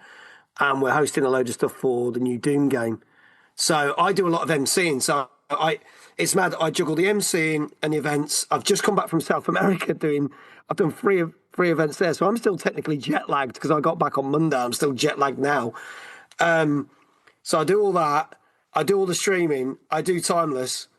And somehow I do have a life somewhere. And everyone's like, I don't get how you do it. But it's funny because, like, people say to me, you're like the busiest man in gaming. But then I know people who are busier than me, because you look, like we mentioned, Big Fuzzy Yak. I feel that Big Fuzzy Yak does 5 times more than what I ever do. What is my secret? I actually think my body died 5 years ago, and it's just fueled by gas and excitement and just my gob keeping things moving along, and therefore I am the gaming equivalent of Weekend at Bernie's. I just chatter along and keep going, and then once the gaming industry dies on its arse, so will I. Well, not true, mate. You will stand... To me, you're like the Chris Evans of gaming. You've got... Hear me out. You're an incredible presenter, one that can entertain on your Twitch channel for hours, and people can watch that and enjoy it. But behind that, and this is where the link comes from, you're organising events and shows. Yeah. And that's probably one element. And I say this from a professional point of view. Whatever you think of him as a person, that's totally cool. But holds it together from a presenting point of view, and then behind the scenes has his own production company with thousands of different things going on. Yeah, and that's the kind of comparison I'm making. Yeah, okay, I go with that. Yeah, it is. Come it on. is like that. And I thing is that I'm not going to take all the credit, because there are, in the multiple events and different things that we do, there are teams of people that work with me to make that happen. So we've got the Timeless team. I'm going to give a big shout out to Jesse and Dave, who are the main core of the team. Plus, we've got a whole volunteer team that are helping this year. So big shout out to them. Obviously, with the Twitch stuff, there are some wonderful people that help with that work on that. Brenny, Mooney, Lisa, amongst other people. So I never want to say, hey, look at me, look how amazing I am, because this stuff, more than half this stuff wouldn't happen if we hadn't got the wonderful people that back me. But I think it's the fact that they like the fact that I'm like, right, we're going to go do this. Let's do it. And then they back me, and then obviously I back them, and then we make it happen. And it's probably as crazy as that sounds, it's as simple as that. It's having those good relationships, making things happen. Does it always run smoothly? No. But we get to the point that when the event actually runs, the event runs smoothly, and that's all that matters. And as long as the people that turn up on the day have a great time, that's all we care about. One thing I would say, and this is true of all events, if you're involved in the very key of organising it, you see it all, and you're oh God, that's number. To us walking in through the door, you don't know any different, and we're loving it. So you might think, I don't feel like we've done a very good job of that. Don't ever think that it's not received absolutely brilliantly on the flip side. Do you know what? It's funny because I'm gonna put this out there. I didn't get to enjoy Timeless last year. I know that sounds crazy, but I don't remember a lot of it that happened because it was so much. And I think we were so overwhelmed by the fact that it was the biggest turnout we've ever had. Well, mate, and there was so many people that we saw. We were like, there's segments of it I forgot, and I've had to go back and look at video footage and stuff. And bearing in mind, I don't touch a drop of alcohol until the show's finished. So it's not like, oh yeah, he didn't remember it because he was drunk. That's not true. I wish it was.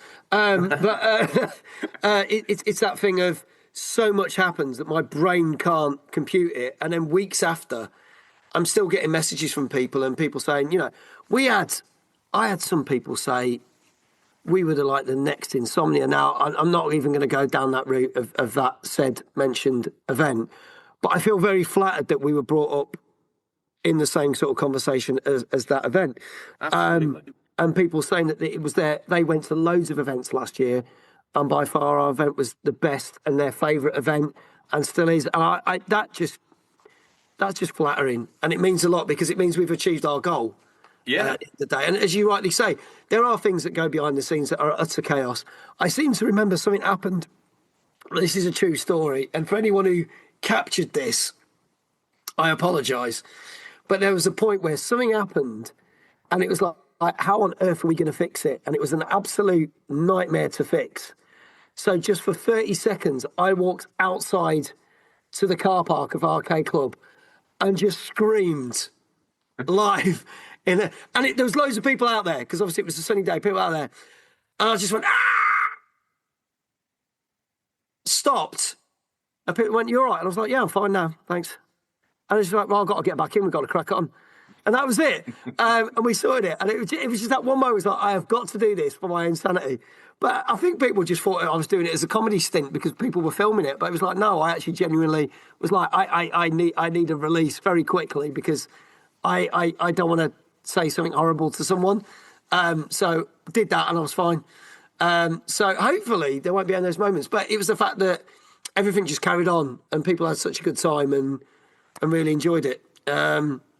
I hope to enjoy this one more because, as I say, I'm taking a bit more of a step back. I also think that the venue, mate, if I may add, is going to lend to your own personal enjoyment more. Yeah, because I'm not running up two flights of stairs every 30 seconds. And as I say, I'm not here to poo-poo the venue. I've loved every single second I've spent in it. But that stairwell alone is just mad full of people. Yeah. If you're mags at Timeless, everyone wants to say thanks, hi, whatever. Just transitioning that stairwell is a 4-hour event, and I know. you've got 30 seconds to do it. So I always feel bad because there were some people that I got to have really, good conversations with, and there's some people, like one guy travelled such a long way, and I literally got to speak to him for more than 5 seconds because I was literally had to go sort something out on the second floor, and I just said, I'm really sorry, I've got to go. And I know he enjoyed the day, but I didn't get to see him again for the rest of the day. I felt really bad because I was just like, he wanted to talk to me, but it's not always that possible. What I'm saying is, I'm not saying I'm not approachable. By all means, come and say hi and talk to me. But just sometimes when I've got to go sort stuff out, I will need to go sort stuff out. So by all means, please do not think I'm being rude if I very quickly say hi and then leg it. But hopefully, it should be easy because the guys that are running the main desk are actually going to be in the room next door to me. So they can literally just walk down to me. It's going to make it a lot easier.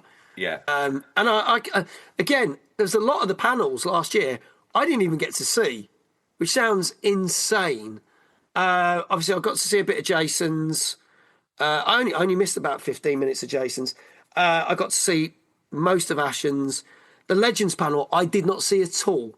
And considering that I invited those guests to come to that, I got to speak to them beforehand and after, but didn't get to see the talk, which I'm absolutely wounded about. But yeah, this time, hopefully I'll get to see a lot of the content and get to enjoy it as much as everyone else. Beautiful.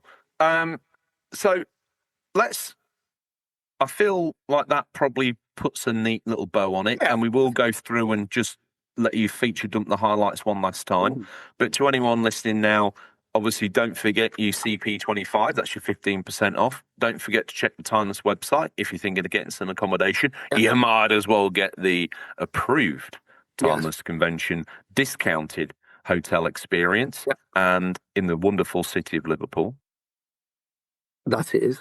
They owe me a couple of million for that. I am the face of probably do. tourism. We'll get our people to talk to your people and we'll get it to us.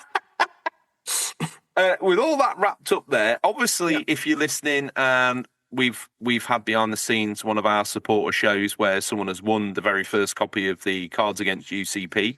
If you missed out on that opportunity in this early phase, there is a chance to win another couple of boxes at Timeless. As if it wasn't good enough already, boys and girls. Yeah. Now, if you're listening now, you're obviously a fan of the show, and we've rammed the discount code down your throat. There's also links on the Discord as well. If you've just stumbled across this show and you think, "Hey, I'm on a bit of a loose end on the 13th of August," UCP 25, use it, abuse it. Can't wait to see you there. If you want to get mano a mano with the UCP hosts, well, let me tell you, myself. God knows why, but make sure you get your rabies shots. The awesome Scotty, a.k.a. in his own right, a hero, Marathon Gaming, and the legend of the internet that is RGT will be there. I'm hoping to drag across some of the Discord sheriffs as well, and anybody from the UCP Discord family. Talk to me. Let's get involved. Let's get you here. Let's make that happen. Maybe try and corral some of us together for a little bit of a UCP event as well. And then rock up at Timeless, ready to rock and roll. Mate, I am very, very, very excited. Like I said before, I don't think that you shout from the rooftops. Very humble of you, I have to admit. Very genuine of you. But hell, baby, this needs freaking shouting about, and I'll be honest with you, if no one else is doing it, I will.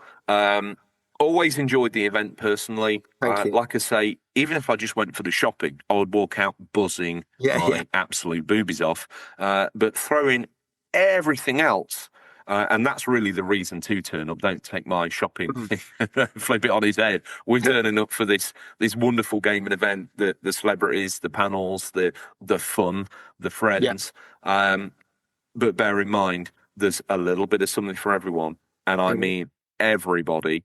Even if you just go and come away with a Final Fantasy VII handmade brooch, you're winning at life, right? You are winning at life. Add in all the other stuff that you can get, game attack that we can't live without. Add in all the gaming events, the guests, everything. Mate, what a great day.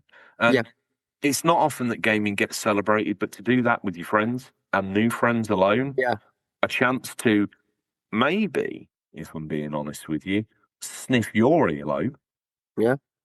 Look at maybe... Personal with my ears, my arms.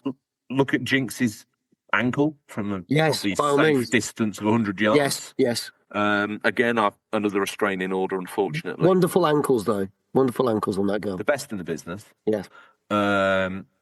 What more could anybody want, mate? I'm excited personally. I can't wait to see you there. I want a piece of that earlobe. I tell you that now.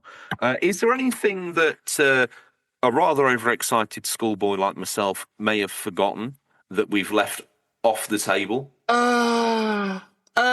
Obviously, the only thing I will say is that's the other thing. So I will say this. If for any reason you unfortunately have to work that day, but you are in the area and you're like, well, I wish I could still go to the event, but, it's going to finish at 5 o'clock. That's not true because we are over a 12-hour event.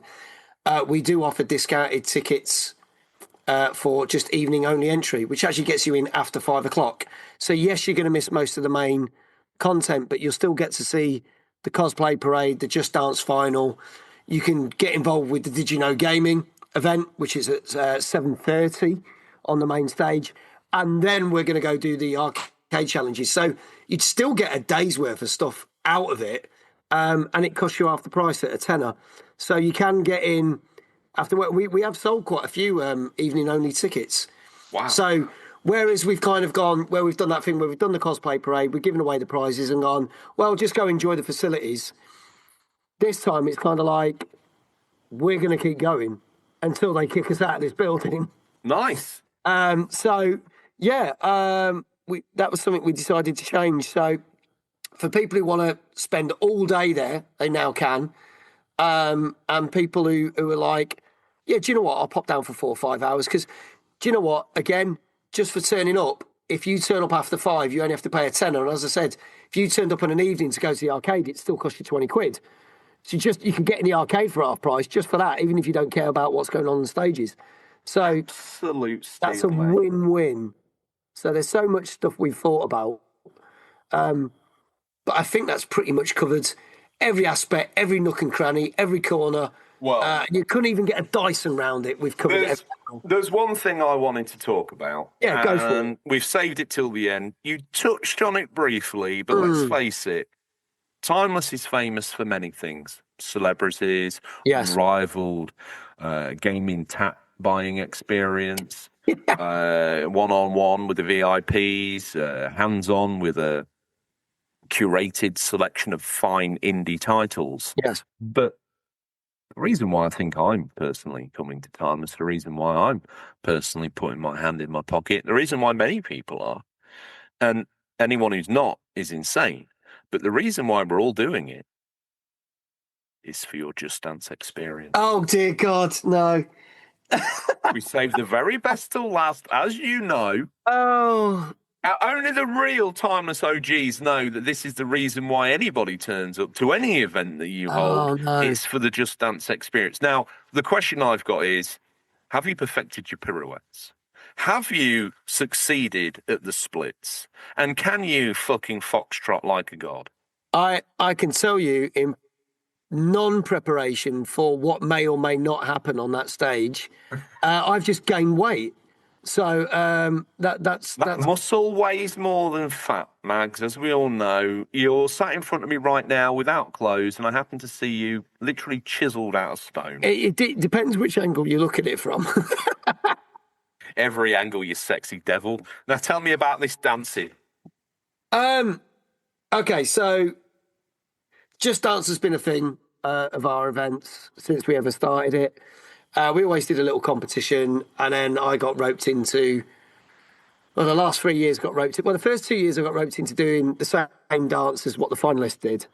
Last year we decided to go all out on it and actually get the wonderful MZ Lee, who features in the game, and she's a Ubisoft creator, and she's a big advocate of Just Dance, her wonderful judges. So she did a fantastic job last year.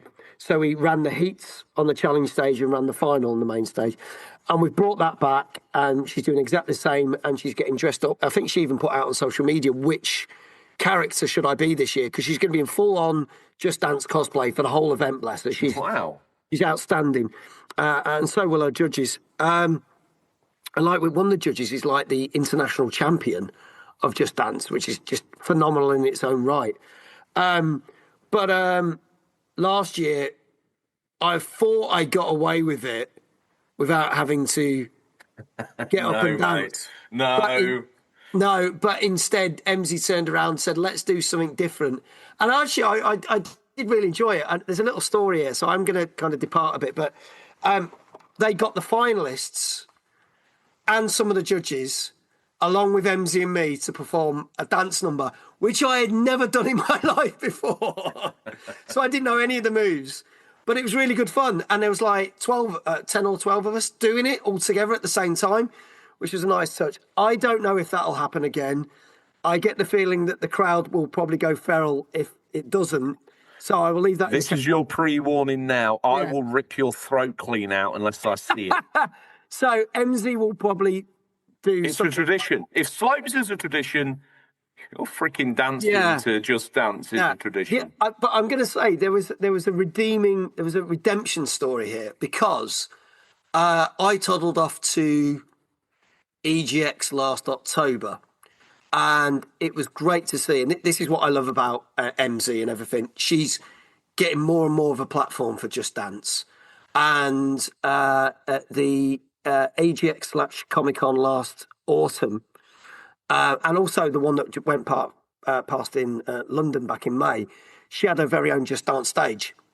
So she had people up and dancing. They were showing some of the routines with the professionals, but anybody could get up, kids, families, friends. And I said, I'll come down and see you and support you. And I came down and watched them on the Friday. And on the Sunday, she was like, do you want to get up and do that dance that you did at Timeless? And there was a few of the people that were actually there at Timeless at EGX, and we all did it together. And even though I still couldn't master the routine and bodged it horribly, I had a great lot of fun with it. And I know MZ has just been at MegaCon, which took place in Manchester, and she's going to be lots of things. I know that they're going to be at Format this year. Hopefully this spoiler, but they're doing something different. So they're not doing the same thing they're doing at our event. I think they're actually doing a proper performance for the first time. So that's going to be something amazing. So I think the Just Dance community are amazing. I think the people behind it are amazing. I'm very honoured to have them all there, because I love them to bits. And do you know what? It's a bit of a guilty pleasure, just, getting up, having a bit of a dance to a song, but just having fun with it. I can't dance for toffee, but I really do. Yes, you can. The jury's out on that one. We'll see. We'll see. Just Dance. If they're listening, we'll see what the Just Dance judges think. We'll get the professional opinion whether I can dance for toffee or not. I might be able to dance on a toffee, but we'll see. That itself is an art. That's a very small suite to perform on. It is, yeah. And you do it flawlessly. Yeah. Right. So, all joking aside, that literally to me is part of the woven DNA of the Timeless Bayo tapestry. Yeah. It's something that, if it doesn't happen, even with all the things that you've given us literally for free, because the money, the content far outweighs the cash. So in my mind, it's free, right? You've given us all this stuff for free. If you didn't dance, I'd kick off. Yeah, I actually think if it doesn't happen, you should actually parade me outside down to the docks and throw me into the Mersey. And then I shall ride you like a merman.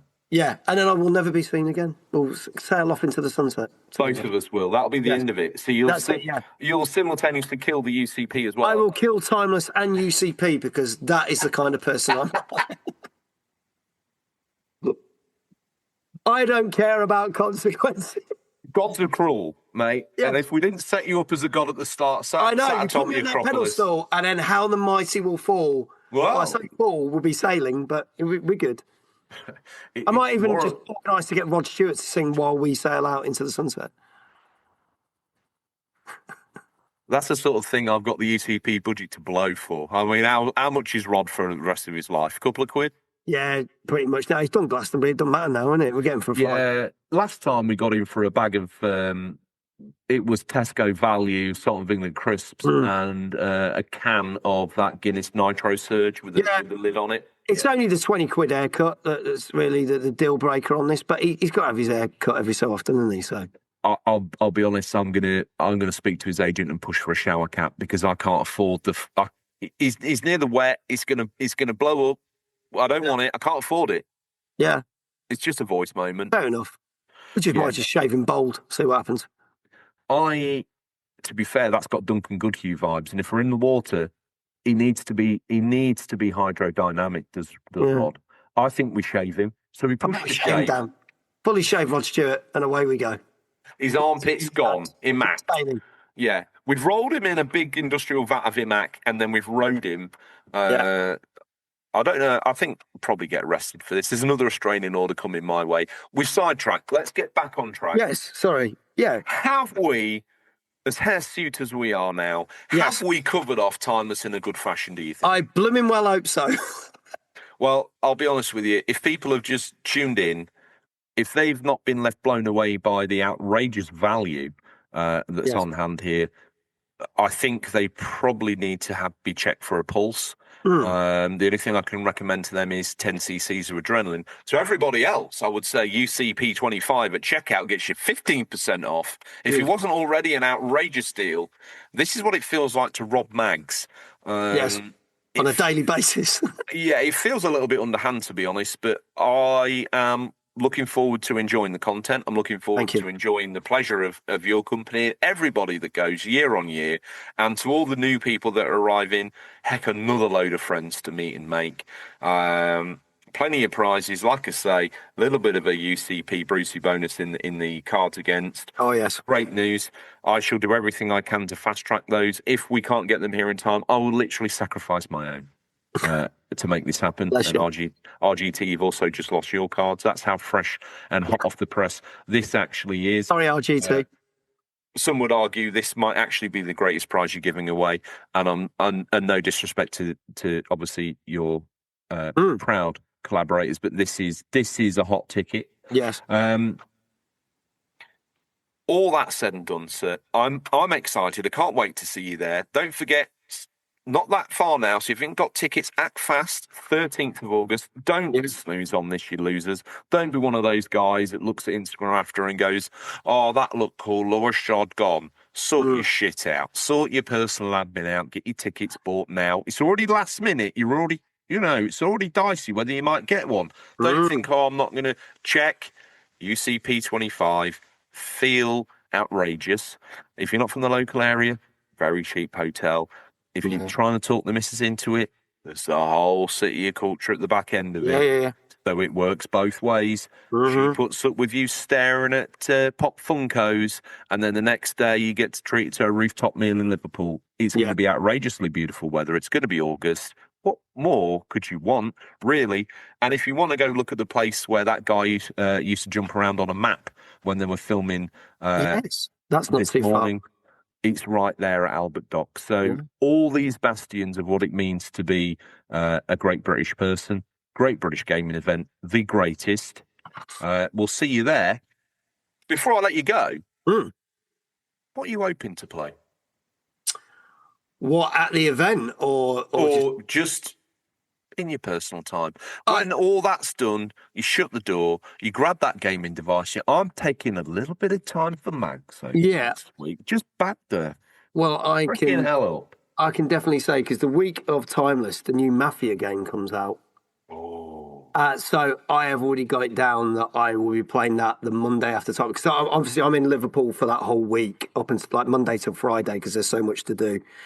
So then I probably will deliberately play it as a stream the following Monday, and then just continue to play that for the next 2 weeks until I've completed it. So that's my next. Tight, that, by the way, it's looking very tight. The gunplay and the combat's looking absolutely brilliant. It's looking very good. I really enjoyed all the Mafia games, and I really enjoyed the remaster of the original game. I don't know why they remastered the other two, I'll be honest, because there wasn't much to it. And I felt it weird that, Mafia 3 came out in 2017 and they remastered it 3 years later. That's another story. That's but the new trend in gaming. Yeah, it is. Yeah. Oh, we brought out a game. Next year, we're going to remaster it. And the year after that, we'll remaster it again. Last of Us? Sound familiar. So, yeah, I'm really looking forward to this one. I don't think it'll disappoint. I hope it won't. I am going to say there have been, I'm not going to mention names, but there have been some games that I've been really looking forward to this year that have let me down big time. And they've not been awful games. They've just been very okay.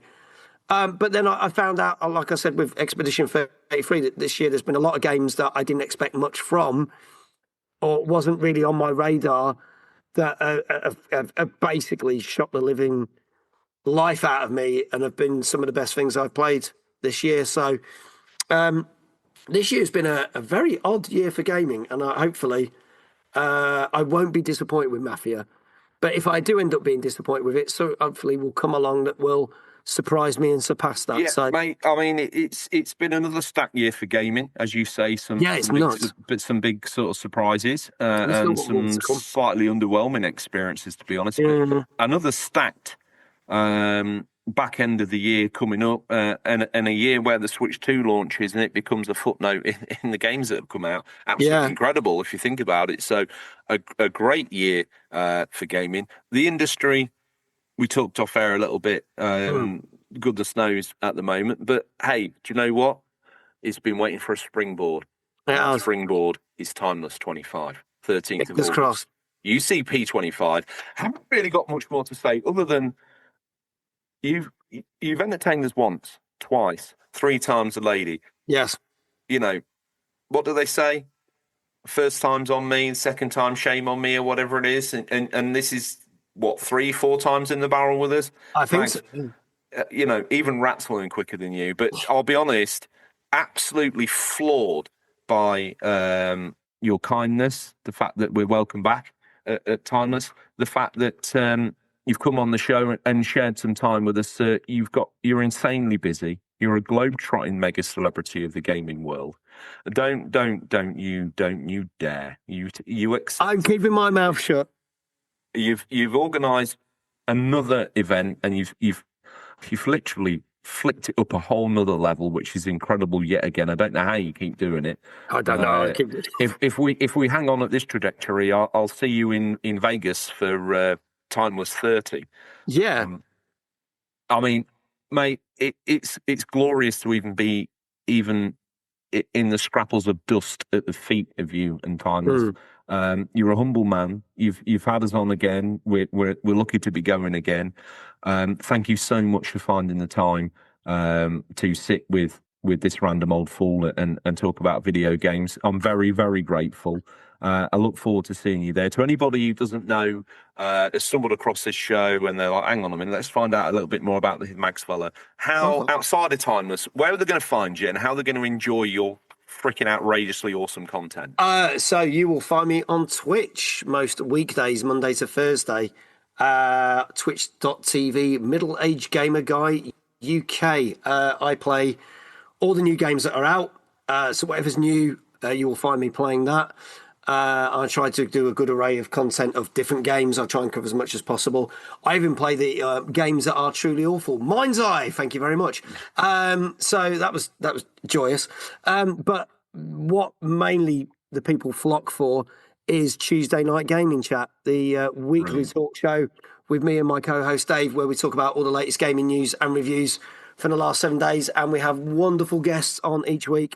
And yeah, there will be, obviously, we've had tons of different guests on the show. We've had game designers, we've had game journalists, we've had content creators, we've had wonderful podcasters like yourself.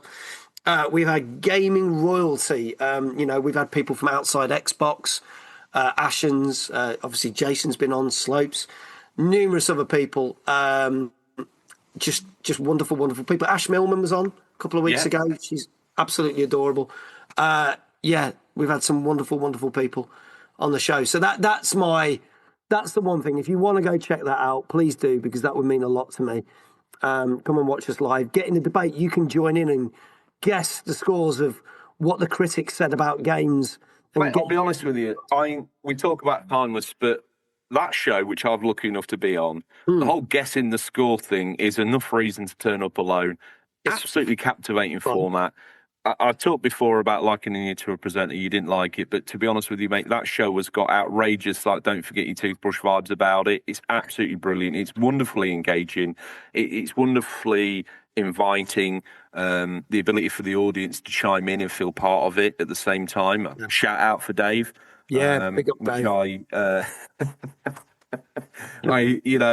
What a wonderful dynamic of that show he is. He's a hidden gem of your content. Can't imagine it working without him. Brilliant guy, great program. The sort of stuff that deserves to be on mainstream TV if they could get themselves around the idea of what people actually enjoy watching in this day and age. Well received, very well loved. A jewel in your pantheon of things that you put out, not only physical touching events, but also these Twitch events. You're obviously deeply involved in Twitch itself. I've been to the Netherlands and all that good stuff. So, mate, the success that you garner to you is well earned and justified. And I can't wait to see you again. I wish you the best. Everyone who likes a bit of UCP content is going to absolutely hoover up Mags's stuff like a Dyson with a Bolivian powder habit. You're going to go absolutely nuts for it. So get yourself there. There's back catalogue stuff as well if you want to deep dive it. So if you scratch hard enough between the substrata, you might find an episode of the UC that we did there. RGT's been on. You've been on. Talked Ashen's, all those sort of characters have been on. Standing on the shoulders of giants, if I'm honest with you, Mags, it's been absolutely scintillating to share a room with you, especially undressed as we are. And I would say that's all we have time for this week, listeners. Always thank you for your time. Look forward to the pleasure of speaking to you again next week. Until then, happy gaming, and remember, there's nothing wrong with being given the unofficial controller. It's what you do with it that counts. See you, Mags. See ya.